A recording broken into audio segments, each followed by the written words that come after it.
All right, I'm excited to welcome everybody. I'm Dr. David Zoss. I am the president of Atrium Health Wake Forest Baptist. And today is actually my 3-month anniversary of getting the privilege to leading this amazing team. So, really excited to be here. Really excited to welcome everyone tonight to the Moravian starlighting. And I've got to learn a lot about it over the last few days, and really excited to help carry on this tradition, which is now, as I'm told, more than 30 years, 1992, that every year Moravian star here at Baptist Hospital with our community, and such symbolism right on top of our hospital, the tradition as Baptists celebrating our 100-year anniversary of serving this amazing Winston-Salem community, to again continue this tradition with the Moravian Star, each and every year. As I reflect on those last 90 days, right, so much of what I've seen is symbolized by this night and in the holiday season. The teamwork, the collaboration, the compassion, right, that our teams demonstrate to patients each and every day, right? It is so impactful and such a privilege to get to serve our always drive by here at night, right? And you look at the hospital up on the hill, and I'm looking forward to seeing this lit later tonight after walking by it each and every day, right? As that beacon that our community gets a chance to see. I've learned the star is 31 feet tall, and it's the only one of its kind in the entire country. And right, symbolizes right the vibrancy, the diversity, and the commitment of our Atrium Health Wake Forest Baptist family and the community that we have the privilege to serve. So as I get to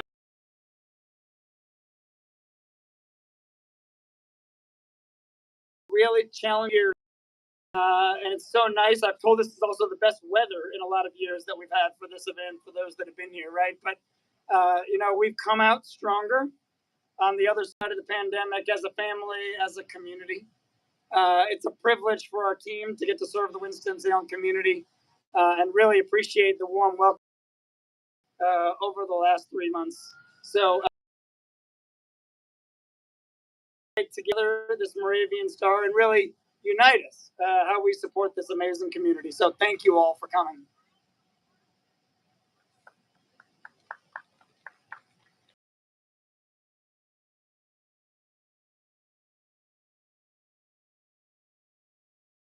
My privilege to lead us in a prayer of invocation, so I invite you to pray with me. Divine source of light, we have gathered in this sacred moment seeking your presence to brighten our spirits. Shine upon our hearts, kindle the flames of empathy and compassion, that we may extend your work of healing to all those in need.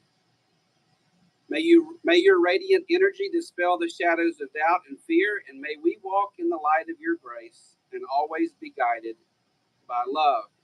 As we prepare to light this Moravian star, bless us with the clarity to see the beauty in each person, the courage to be beacons of light in a world that sometimes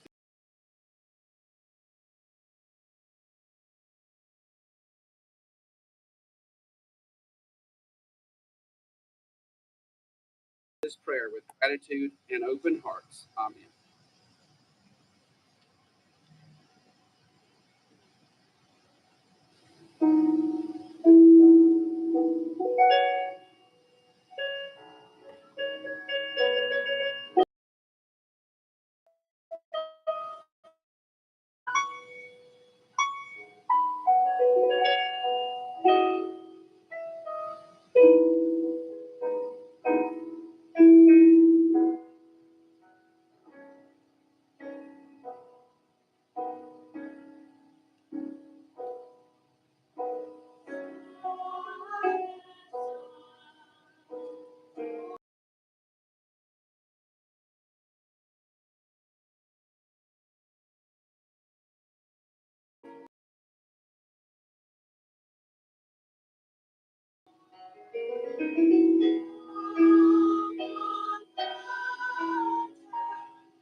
Each year, I have the privilege of choosing and introducing the Moravian minister who delivers the message at our starlighting service.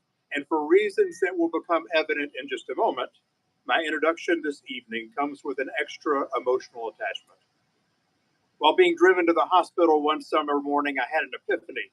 I turned to my wife and said, I know exactly who I'm going to ask to deliver the starlighting message. And much to my delight, that pastor said yes. So delivering our message this evening is the pastor of Hope Moravian Church, located here in Winston-Salem. Founded near the end of the American Revolution, Hope Moravian was the area's first English-speaking Moravian congregation.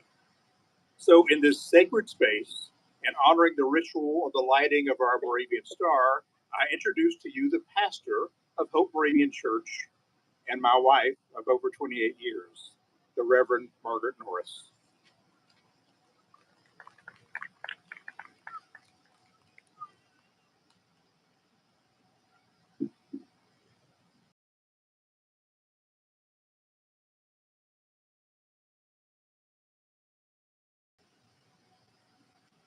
One afternoon, several years ago when I was chaplain at Morris Baptist, I walked into a patient's room to visit. The patient was in the bed, his wife there with him, keeping him company, closed. After a while of getting to know the couple, I asked if they minded if I would open the blinds a bit.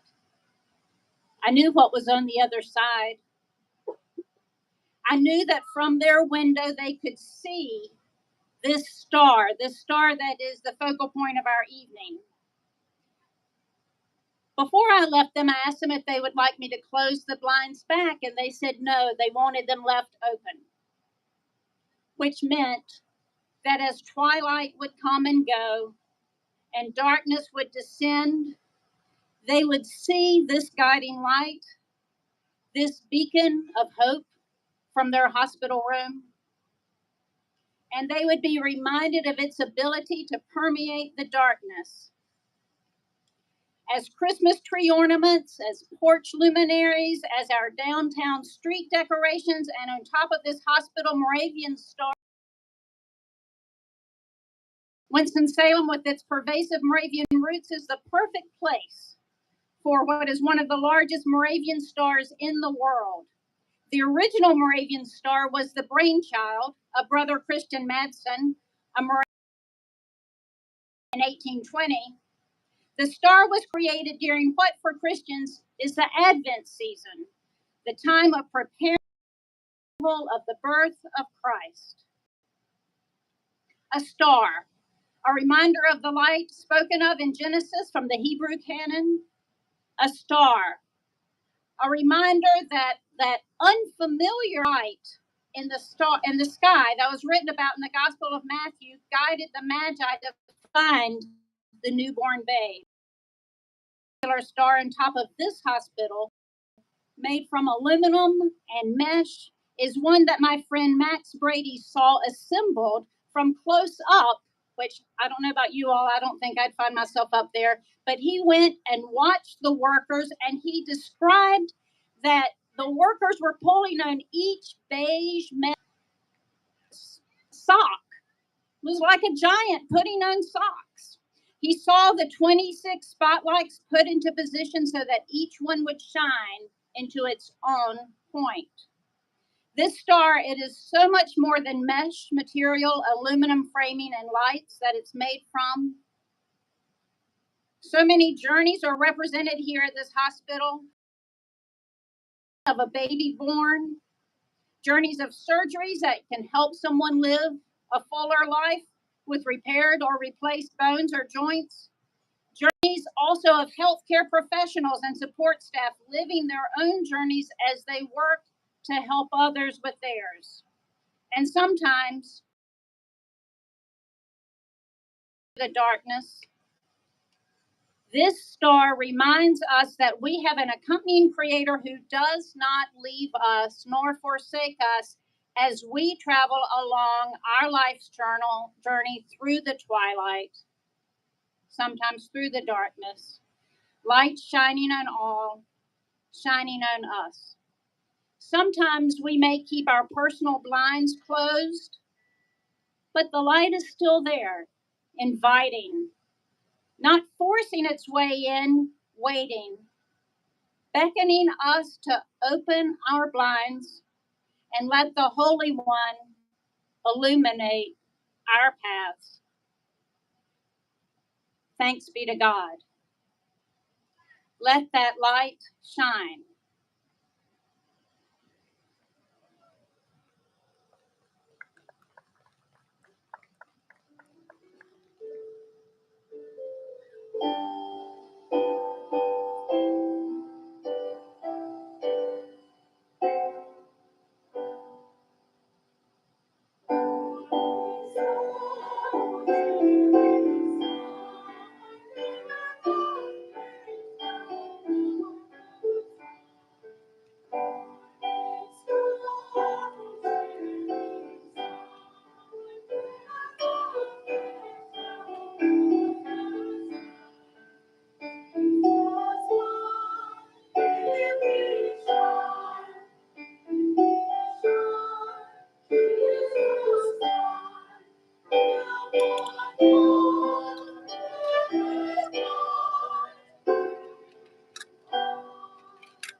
I'm Emily Viverette, the Director of Faith, Health, Chaplaincy, and Education. And before I offer the benediction, I just want to offer a few thank yous, particularly to Reverend Margaret Norris, who was able to defer a year and come back this year, to our musicians, particularly Reverend Dr. Nola Knaus, who actually pinch hit and did 2 positions. She did the reflection and led the band last year, and to our choral and to David Lang. Thank you all so much.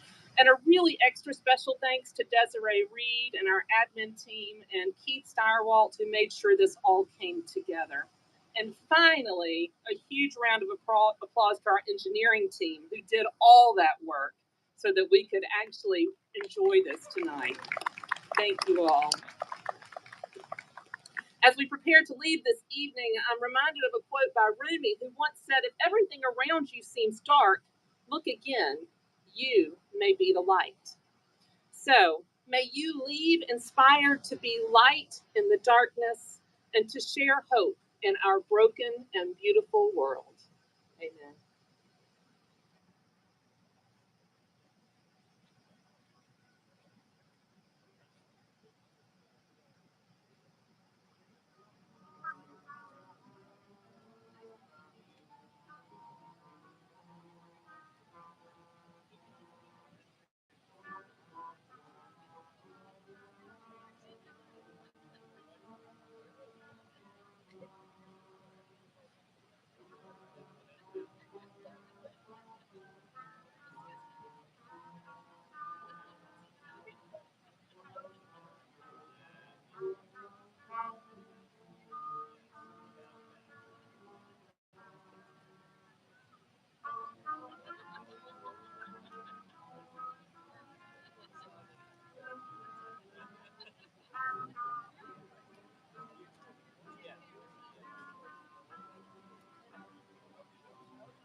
you.